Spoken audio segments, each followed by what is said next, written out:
বন্ধুরা, আজকে আমি একটা পিঠের রেসিপি নিয়ে চলে এসেছি। এই পিঠেটা কিন্তু দারুণ লাগে খেতে, আর এটা স্পেশালি রথের সময় বানানো হয়।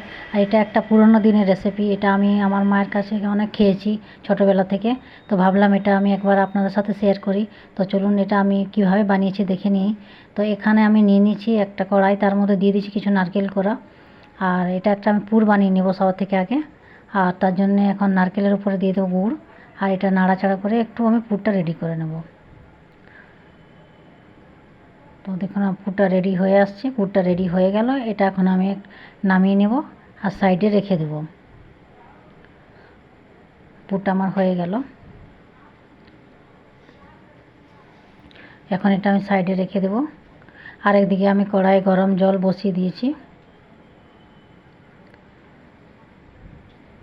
জলটা আমার ভালোভাবে একদম গরম হয়ে গেছে। জলটা যেন ভালোভাবে গরম হয়। আর এখন 1 চামচের মতো ঘি দিয়ে দিয়েছি আর সামান্য নুন দিয়ে দিয়েছি। আর এখন এখানে আমি দিয়ে দেবো 1 কাপ মতো সুজি আর 1/2 কাপ মতো চালের গুঁড়ো। আর এটা এখন আমি ভালোভাবে নাড়াচাড়া করব। একটা ডোয়ের মতো করে রেডি করতে হবে। তো উপর থেকে আমি একটু গুড় দিয়েছি, যেটা দেখানো হয়নি। সামান্য একটু গুড় দিয়েছি, একটু মিষ্টি মিষ্টি হবে। তো এখন আমি এটা ভালোভাবে নাড়াচাড়া করে ডোটা রেডি করে নেব। এটা একটা সফট ডো রেডি হবে। আর এই ডোটা কিন্তু এটা এইভাবে বানিয়ে লুচির মতো করেও খাওয়া যায়। তো আমি এখন এটা ডোটা রেডি করে নেব। তো দেখুন আমার ডোটা রেডি হয়ে গেল।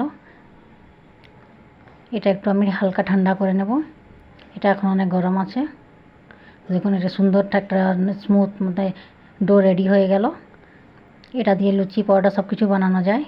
তো এখন আমি এটা দিয়ে পিঠেগুলো রেডি করব। তো এইভাবে আমি ছোটো ছোটো লেচি কেটে নিয়েছি আর বাটির মতো বানিয়ে নেব। আর ভিতরে পুরটা দিয়ে দেব। আর দিয়ে এইভাবে আমি বন্ধ করে দেব। আর এইভাবে গড়ে নেব সবগুলো। তো এইভাবে সবগুলো বানিয়ে নেব। দেখুন আমার এইভাবে সবগুলো বানানো হয়ে গেল। এখন আমি আরেকদিকে তেল গরম করতে দিয়ে দিয়েছি। এগুলোকে আমি ডিপ ফ্রাই করে নেব। তো ধীরে ধীরে আমি সবগুলো ফ্রাই করে নেব। এটা মিডিয়াম টু লো ফ্লেমে ভালোভাবে ফ্রাই করে নেব। সুন্দর করে ভেজে নেব। যখন এটা লাল লাল হয়ে আসবে তখন এগুলো তুলে নেব। তো বন্ধুরা, এরকম ভিডিও যদি আপনাদের একটুও ভালো লেগে থাকে তো প্লিজ লাইক কমেন্ট করবেন আর আমার পাশে থাকবেন। তো দেখুন আমার পিঠেগুলো রেডি হয়ে আসছে। তো এইভাবেই আমি সবগুলো ভেজে নেব। এখন এগুলো আমি তুলে নেব। হয়ে গেল। তো এখন এগুলো তুলে আমি সাইডে রেখে দেবো। এইভাবে সবগুলো রেডি করে তুলে নেব। দেখুন আমার সবগুলো ভাজা হয়ে গেল। তো দেখুন এইভাবে একবার ট্রাই করে দেখবেন আর অবশ্যই কমেন্ট করে জানাবেন। আর আজকের ভিডিও আমি এখানেই শেষ করছি।